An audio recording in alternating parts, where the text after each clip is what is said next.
तो आम तौर पर ये तासुर है कि ये IMF और FATF और ये हर तरफ से जो वेस्टर्न जो भी उनके पास जो लिवरेजेस हैं उनको वो इस्तेमाल करके तो बिल्कुल वो स्ट्रेंगल करने की कोशिश करेंगे पाकिस्तान को। और मुतालबा यही होगा कि आप जो स्ट्रेटेजिक शिफ्ट कर रहे हैं चाइना की तरफ उसको स्टॉप कर दें। देखें समीर साहब, आपकी बात सही है, ये कोई नई बात नहीं है। जैसे शाह साहब ने भी बात की, अमेरिका जो है वो पिछली कई दहाइयों के साथ पाकिस्तान के साथ मुख्तलिफ खेल खेलता रहा है। कभी पाकिस्तान के बहुत करीब हो जाना, कभी पाकिस्तान से बहुत दूर चले जाना। और अब जो मामला है, अब ये 73 साल बाद पहली मर्तबा पाकिस्तान ने अपनी पॉलिसी तब्दील की है जो उनसे बर्दाश्त नहीं हो रही। और अमेरिका के साथ साथ आप देखें कि इस खित्ते में भारत जो है उसको, भारत उसका इलाई है, लेकिन भारत जो है वो खित्ते में तन्हाई का शिकार हो गया। हत्ता कि बांग्लादेश की वज़ीर आज़म जो है वो भी भारतीय हाई कमिश्नर से नहीं मिलने को तैयार। ये आलम आ गया, नेपाल इसके ख़िलाफ़, श्रीलंका, भूटान, मालदीव, यानी कोई हमसाया ऐसा नहीं है जिसके साथ कोई इंडिया के मिसाली ताल्लुकात हों। तो इस सारी सूरत हाल में अमेरिका के लिए इस खित्ते में ये था कि वो इंडिया को पूरा सार्क ममालिक का चौधरी बना दे। अब अफ़गानिस्तान में भी वो मामला आगे बढ़ रहा है मुज़ाकरात का। पाकिस्तान की ज़रूरत है अमेरिका को, इसलिए मुकम्मल तौर पर पाकिस्तान से लाताल्लुक़ भी नहीं कर सकते। तो मुज़ाकरात के लिए जो किरदार अदा किया उसके तो ट्रंप भी मोतरफ़ है और उन्हें पता है कि उस मिशन को कामयाब बनाने के लिए पाकिस्तान की ज़रूरत है।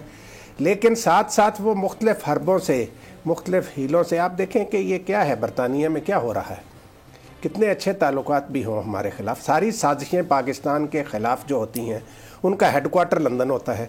वो अल्ताफ़ हुसैन की शक्ल में हो, वो नवाज़ शरीफ की शक्ल में हो, या कोई और, वो किसी और मगरबी मुल्क में गए होंगे, वो बलोच लहदगी पसंद जो है, ये सारा जो है ये कोई पाकिस्तान के हवाले से इनके मंसूबे अच्छे नहीं होते। तो इसलिए ट्रंप अगर जीतता है तो हालात उतने, मैं समझता हूँ, उस हद तक नहीं जाएंगे जिस हद तक बाइडन के जीतने से जा सकते हैं पाकिस्तान के खिलाफ। ठीक हो गया। अच्छा शाह साहब, आप क्या कहेंगे? राना साहब का तो ये कहना है कि अगर बाइडन जीतते हैं तो फिर तो पाकिस्तान के खिलाफ चीजें ज्यादा हो सकती हैं अमेरिका की तरफ से। आप क्या कहते हैं? मैं पार्शली एग्री भी करता हूँ राना साहब से, पॉइंट उनके बहुत वैलिड हैं। लेकिन आप देखिए, डेमोक्रेट प्रेसिडेंट्स हो या रिपब्लिकन हो, हमारे केस में तो हमारे साथ कोई अच्छा नहीं रहा। 6 से ज्यादा मरतबा हमारी एड सस्पेंड की गई। कोएलिशन सपोर्ट फंड आपको याद होगा, उसको कट किया गया। इसके अलावा पाकिस्तान को धमकियां भी दी गई। लेकिन ट्रंप की जो बात है ना, ये देखिए बड़े अजीब आदमी है। 24 अप्रैल इसी साल इन्होंने कहा कि मैं आपको रमजानुल मुबारक की मुबारकबाद देता हूँ तमाम लोगों को, और जनाब इस्लाम बड़ा पीसफुल रिलीजन है, आप दुआ कीजिए, कुरान पाक पढ़िए, दुआ में बड़ी ताकत है। अच्छा, ये इन्होंने ये पिछले साल भी कहा। जब इफ्तारी करते हैं अपने व्हाइट हाउस में जून 2018 में, जो जून 2019 में, फिर मुसलमानों की तारीफ करते हैं, फिर मुसलमानों के खिलाफ ट्वीट भी कर देते हैं। अभी अक्टूबर 2020 में चंद दिन हुए, इन्होंने कहा फिल्थी इंडियन एयर पोल्यूशन से रिलेटेड कि इंडिया की तो जी हवा बड़ी आलूदा है, बड़ी गंदी है, उस पर बहुत शोर भी मचा है। इंडियन बड़े पावरफुल हैं अमेरिका में, उनके बड़े कारोबार हैं। ट्रंप किसी के हामी नहीं है, मैं आपको बताऊं। अगर ट्रंप किसी के मतलब खिलाफ तो हो सकते हैं, हामी है किसी के नहीं है। ट्रंप एक जैसे आपने कहा कि ट्रेडिशनल सियासतदान नहीं है। यकीन कीजिए, मुझे ऐसा लगता है कि अगर इन्हें सेकंड टेन्योर मिल जाए, ये कोई पता नहीं कश्मीर वाला इशू जो है इसमें कोई आइस मेल्ट कर जाए। This is what I feel समी साहब। You never know what he may decide. आप बच के ये बात करें, आपको नून लीग वाले छोड़ेंगे नहीं। ये इमरान ने भी ये बात कही थी कि अगर मोदी अगर जीत गया तो वो कश्मीर का मसला हल कर देगा। आप कह रहे हैं ट्रंप के बारे में, तो ये देख लें, नून लीग वाले छोड़ेंगे नहीं आपको। आप लाहौर में रहते हैं। देखिए, नून लीग उसको पकड़ती है जो इनसे पैसे लेता है या इनसे खाना खाता है। Same goes for every political party. समी साहब, आपको पता है कि मैं आपको तो घर से पिक कर लेता हूँ लाहौर में, मैं तो कहीं जाता नहीं। आप हमेशा you are very kind and you have always been very kind. आप बिल्कुल, आप उन जर्नलिस्टों में है जिनकी इंटेग्रिटी पर कोई उंगली नहीं उठा सकता, इसलिए आप ना आपको कोई डरा सकता है ना धमका सकता है। आप बिल्कुल बड़ी बहादुरी से हर चीज का मुकाबला करते हैं और आप साहिब इल्म हैं। आप वो जैसी टीमें बाहर जाती हैं कवरेज के लिए, जो भी किसी एडिटर का मंजूर नज़र हो या कहीं और से टिकट मिल जाए और वो कहे जी मैं इलेक्शन कवर करने के लिए जा रहा हूँ। आप उस क्राउड का बिल्कुल हिस्सा नहीं है शाह साहब, ये मैं बिल्कुल ये स्क्रीन पे कह रहा हूँ।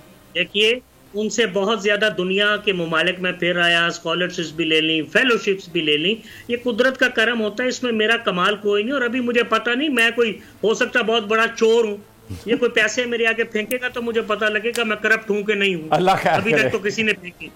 अल्लाह खैर करेगा। आप चक्कर लगाएं इधर, वो जो थोड़ा लाहौर के मज़ाफ़ात में बहुत बड़ी बड़ी स्टेट्स हैं, अगर आपका ये आप देखना चाहते हैं कि कितने आप बहादुर हैं या पक्के हैं तो वो फेंक देंगे। वो तो फ़ोन करके बुलाते हैं, पूछते हैं, अपने साथियों का बहुत बड़ी केयर करते हैं शाह साहब। अभी तो माफियाज बड़े स्ट्रांग हैं सर, कहानी तो बहुत ऊपर चली गई है।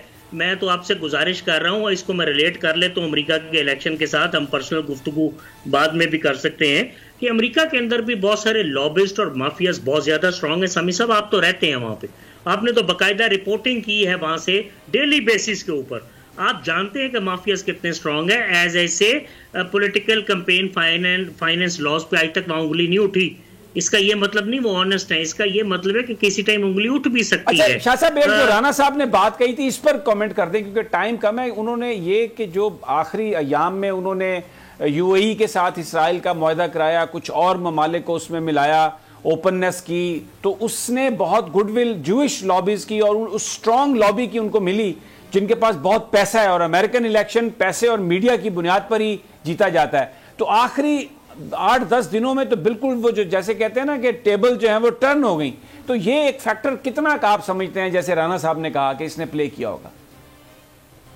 देखिए समी साहब 1973 में जब इनके वालिद ने ये ट्रंप टावर वगैरह बनाए थे, he was a very rich man. तो बात यह है कि उससे बहुत पहले से अब तक डोनाल्ड ट्रंप और इनके खानदान के जूइश लॉबी के साथ बाकायदा बिजनेस ताल्लुकात भी हैं, इनके दोस्तों में भी शामिल हैं। उसमें कोई शक नहीं है कि इसराइल के अंदर इनका ज़ाती इन्फ्लुएंस भी है। जितनी कंपनीज है बड़ी बड़ी अमेरिका की, तकरीबन सभी जूइश ओन करते हैं। सो मुझे हैरानी नहीं होगी अगर जूइश लॉबी इनके इलेक्शन में कोई बहुत बड़ा किरदार अदा करे और उसका पता हमें 3-4 दिन बाद लगे। हैविंग सेड दैट, मैं फिर कह रहा हूँ जो जीत की कुंजी है वो अमेरिकन ब्यूरोक्रेसी के पास है। अगर ट्रंप सही कह रहे हैं तो अमेरिकन ब्यूरोक्रेसी बहुत पावरफुल है।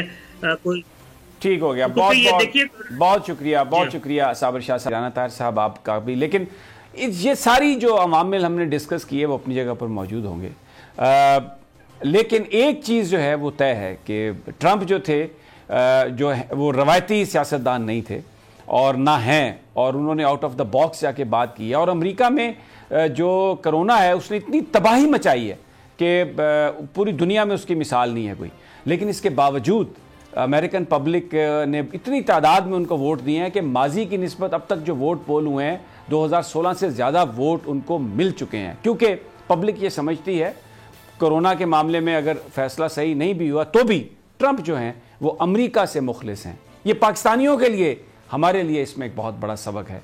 हमारे हालात ख़राब हो सकते हैं, इस वक्त मिस गवर्नेंस के इश्यूज हो सकते हैं, लेकिन हमें यह देखना है कि हमारा जो हुक्मरान है, हमारा जो प्राइम मिनिस्टर है, पाकिस्तान के हवाले से, पाकिस्तान की इज्जत के हवाले से, यहां पर इस खित्ते में हमारी प्राइड के हवाले से, अगर वो सही ट्रैक पर है, अगर वो ईमानदार है, भले कामयाबी अभी उसको इतनी नहीं हुई लेकिन वो सब कुछ पाकिस्तान के लिए कर रहा है, तो पाकिस्तान के लिए फिर वो बेस्ट चॉइस होगा।